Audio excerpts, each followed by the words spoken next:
सावधान शूर्पणखा।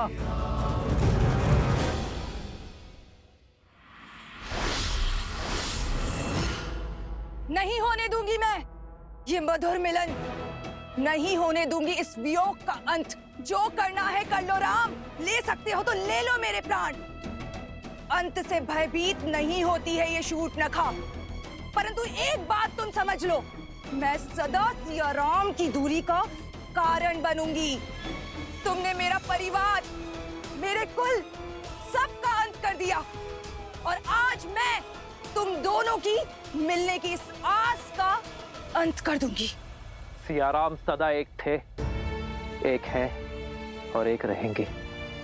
संसार का कोई भी बल इतना सबल नहीं शूर्पणखा जो सियाराम को भिन्न कर सके। तो करो अपनी मर्यादा भंग, उठाओ अस्त्र और कर दो एक स्त्री का संहार। शूर्पणखा, सब समाप्त हो गया, किंतु तुम फिर भी नहीं समझी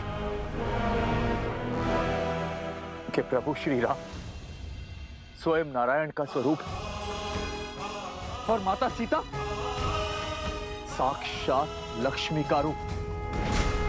अब तो समझ जाओ। मौन, मौन हो जाओ लंका भेदी, विश्वासघाती। तुम श्राप हो हमारे कुल पे, श्राप। श्राप तो तुम हो शूर्पणखा।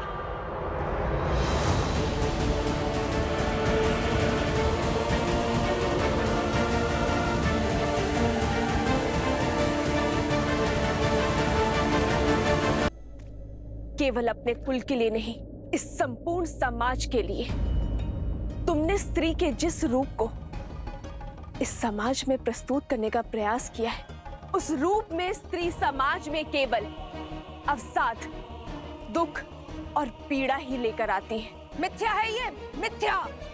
तुम्हारे जैसी अबला की निर्बल सोच है ये।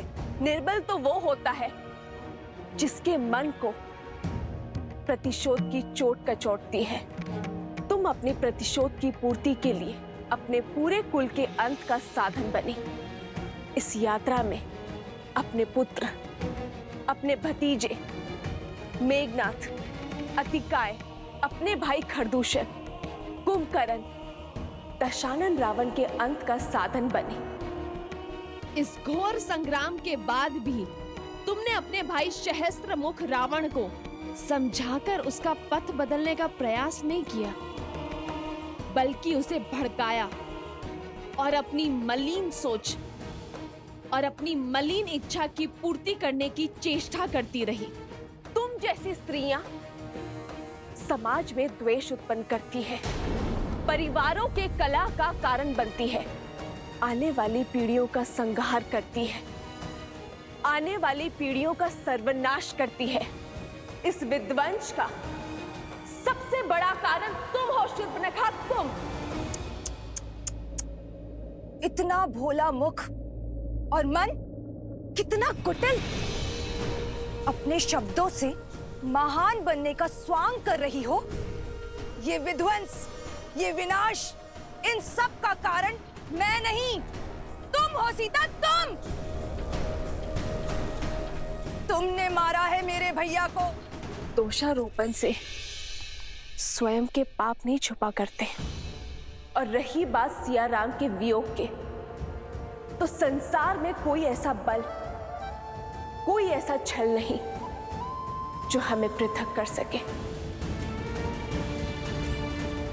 और जब जब सियाराम भिन्न हुए तो किसी उद्देश्य के लिए हुए, और आगे भी हम अपने उद्देश्य की हर कसौटी पर खड़े उतरेंगे।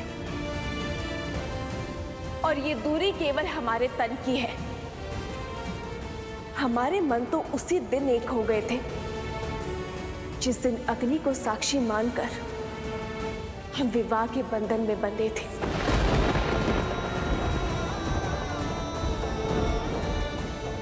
मेरे शब्द तुम्हारे भले के लिए है शूर्पणखा। सब कुछ तो खो चुकी हो तुम, अब अपने अपराधों की क्षमा मांग लो ताकि अपने किए का प्रायश्चित कर सको, अपनी भूल सुधार सको। चली जाओ यहां से, क्योंकि रघुनंदन के हाथ मर्यादा की डोर से बंधे हैं और वो इस डोर को भंग नहीं करना चाहते। रघुकुल का बाण किसी स्त्री के लिए नहीं उठेगा। तुम भले ही असुर हो, परंतु हो तो स्त्री ही, और नारी का सम्मान करना रघुवंशी भली भांति जानते हैं। इसीलिए श्री राम ने तुम्हारे पग रोकने के लिए बाण चलाया था, तुम्हें मारने के लिए नहीं, किंतु स्मरण रहे।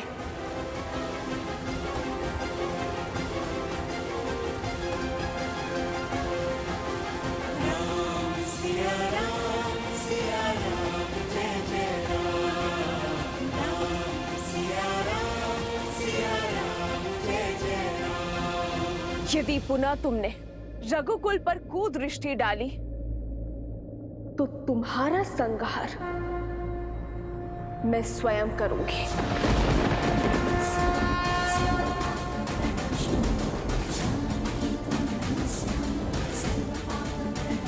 असंभव! मेरे भाइयों ने, मेरे संपूर्ण कुल ने अपनी अंतिम श्वास तक प्रतिकार लिया है, और तुम चाहती हो कि मैं अपना साहस छोड़ दूं, अपने मार्ग से भटक जाऊं, उनकी मृत्यु को व्यर्थ जाने दूं? कदापि नहीं। अपने किए का मूल्य तो तुम्हें चुकाना ही होगा सीता। मेरा प्रण है कि मैं तुम्हारी पीड़ा का अंत कभी नहीं होने दूंगी, कभी नहीं।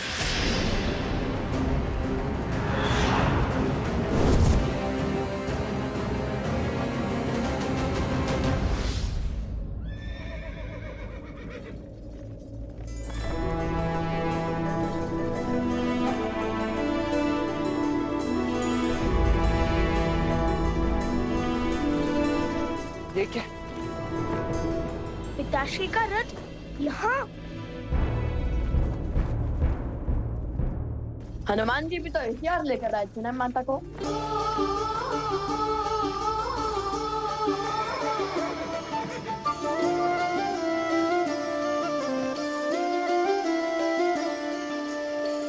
जन्म जन्म का है ये संगम, राम रतन सीता वैभव धन। एक है पौरुष एक समर्पण, एक है रूप तो दूजा दर्पण। राम है लोचन, सीता का स्थान राम के चरणों में नहीं, राम है बादल, सीता वृष्टि राम के हृदय में है।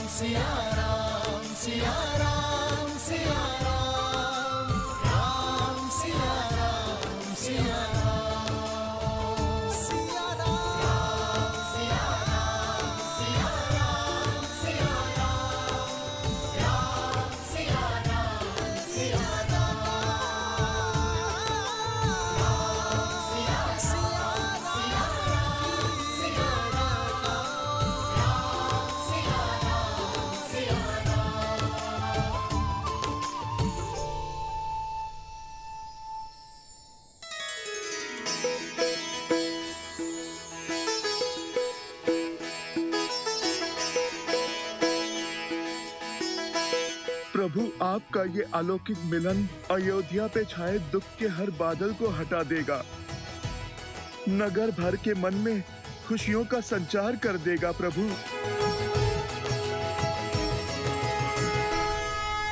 माता पिताश्री,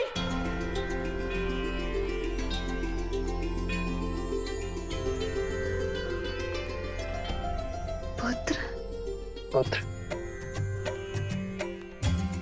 माता, वो समय हम लाएंगे जब प्रभु श्री राम और माता सीता फिर से एक होंगे।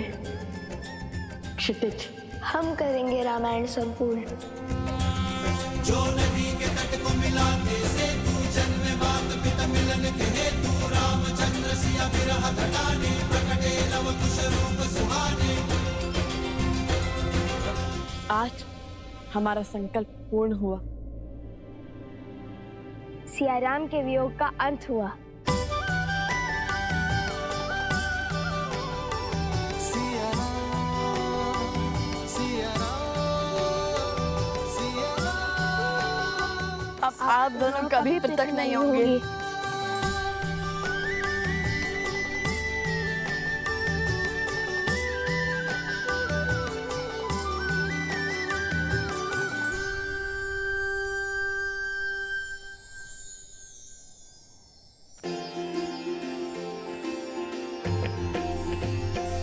हो मंगल भवन मंगल हारी प्रभु सुदशरथ अजर बिहारी।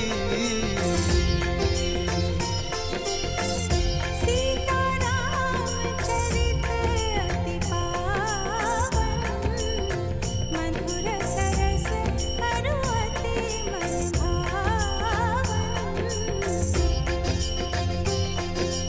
राम सिया राम जय जय राम। राम सिया राम भैया, भाभी माँ, अब और विलंब उचित नहीं है। समस्त अयोध्या राम परिवार की प्रतीक्षा में है। चले। अवश्य।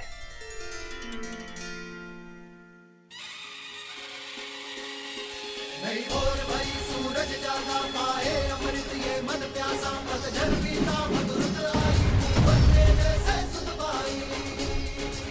सज रहो अयोध्या सारी, क्योंकि हमारे महाराज और महारानी जो पधार रहे हैं। राम जी सिया पधारे सरयू के किनारे द्वार सजाओ संग साथिया सौभाग्य। जय सिया राम, जय सिया राम। स्वागत में जय सिया राम, जय सिया राम, जय सिया राम।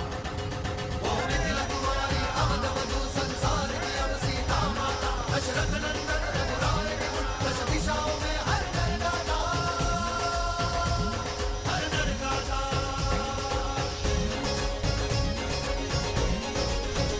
सिया राम, सिया राम, सिया राम, सिया राम। हमें क्षमा कर दीजिए महारानी सीता, हमें क्षमा कर दीजिए। हमारे कारण आपको वियोग का घोर दंश झेलना पड़ा, इतने संकट उठाने पड़े। हमें क्षमा कर दीजिए महारानी सीता। महारानी हमें क्षमा कर दीजिए। हमें क्षमा कर दीजिए महारानी। हमें क्षमा कर दीजिए महारानी। रथ रोको सारथी।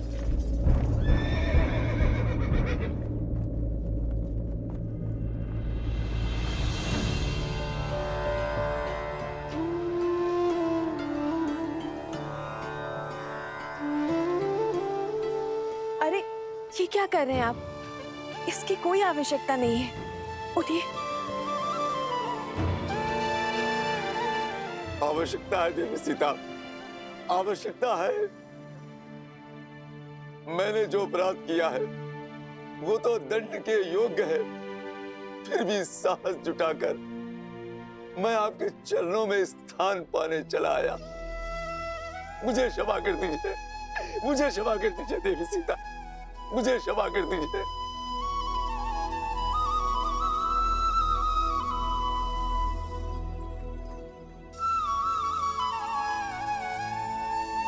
जब आपकी पत्नी ने आपको क्षमा कर दिया है, तो मैं कौन होती हूँ आपको दंड देने वाले? इसे एक बुरा स्वप्न समझकर भूल जाइए और राम राज्य की परिकल्पना को साकार करने में जुट जाइए। शुभ घड़ी है। चलिए अपने आंसू पोंछिए और आप भी। सिया राम, सिया राम, सिया जय जय राम। ये आंसू भी तो आनंद के हैं महारानी। आज आपको इस नगर, इस देश में देखकर मेरे सिर से अपराध का भार हट गया। अब जब मैं प्राण त्यागूंगी, मैं संतोष के साथ त्यागूंगी कि मैं आपके दुख का कारण तो बनी, किंतु आपको सुख में पुनः घर लौटते देखने की साक्षी भी बनी। आज मेरा मन तृप्त हो गया महारानी, तृप्त हो गया। आपने हम सब के कारण कितना कष्ट सहा। आपके त्याग से हम स्त्रियों को समाज में समान अधिकार मिला। आपके संस्कारों के कारण, आपके दोनों पुत्रों की सूझबूझ के कारण आज अयोध्या में स्त्रियों को अपना मूल्य समझ आया है।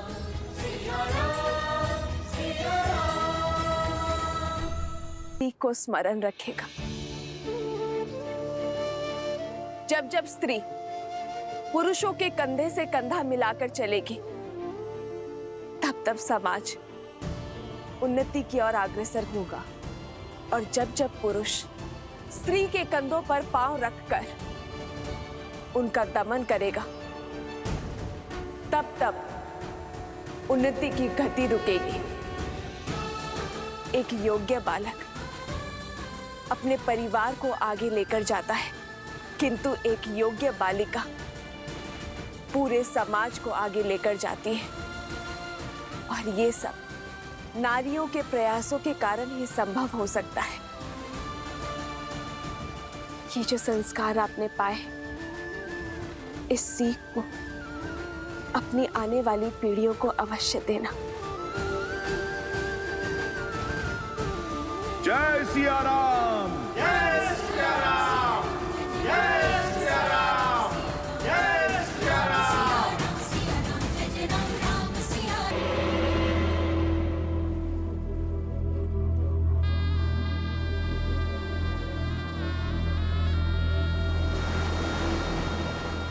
मेरा संपूर्ण कुल इस युद्ध की अग्नि में जलकर भस्म हो गया। बलिदान तो सबने दिए, परंतु कोई भी अपने लक्ष्य से नहीं डिगा। और अब मैं भी नहीं डिगूंगी। तुम्हारा अंत नहीं कर सकती तो क्या हुआ, परंतु तुम्हें और सीता को जीवन भर की पीड़ा तो दे ही सकती हूं ना। तुम्हारे आने वाले कुल का नाश तो कर ही सकती हूँ राम।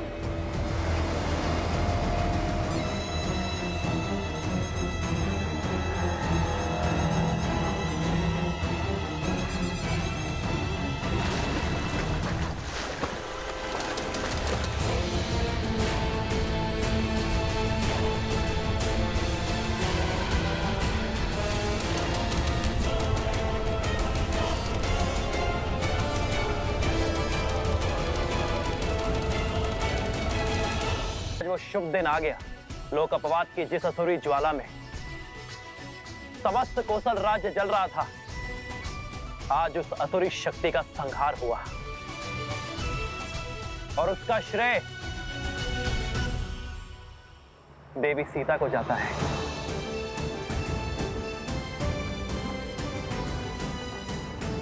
सीता ने न केवल एक महारानी के रूप में अयोध्या पर प्रहार करने वाली असुरी शक्तियों का संहार किया, बल्कि एक नारी होने के नाते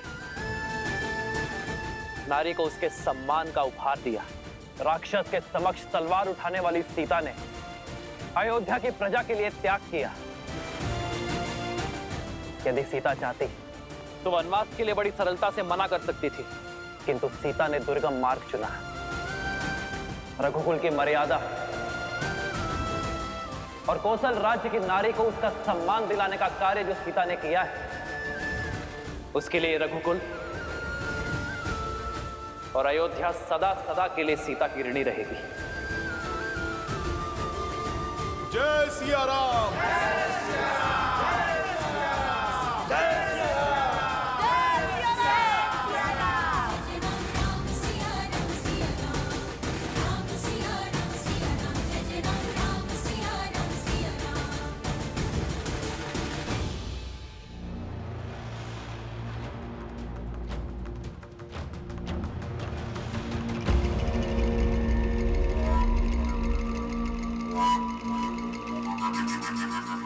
उठो पिंगलाक्ष, तुम्हारा तप पूर्ण होने का समय आ गया है।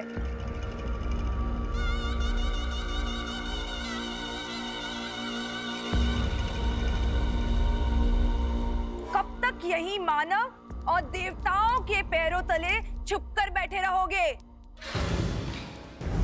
अपना तप तोड़ो पिंगलाक्ष, अग्निदेव का दिया हुआ वरदान का प्रयोग करो, अपने कुल की लाज बचाओ।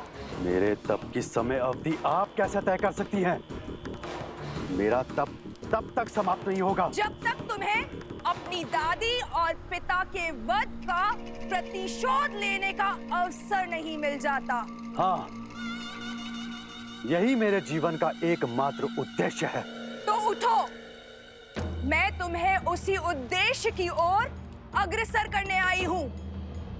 तुम्हारी दादी ताड़का और तुम्हारे पिता सुबाहु को मारने वाले उस राम से प्रतिशोध दिलवाने आई हूँ।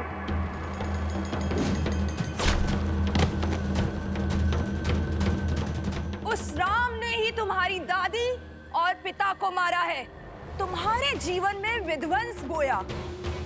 अब मैं तुम्हें प्रतिशोध लेने का अवसर देती हूँ, उसके पुत्रों को मारने का मार्ग बताती हूँ।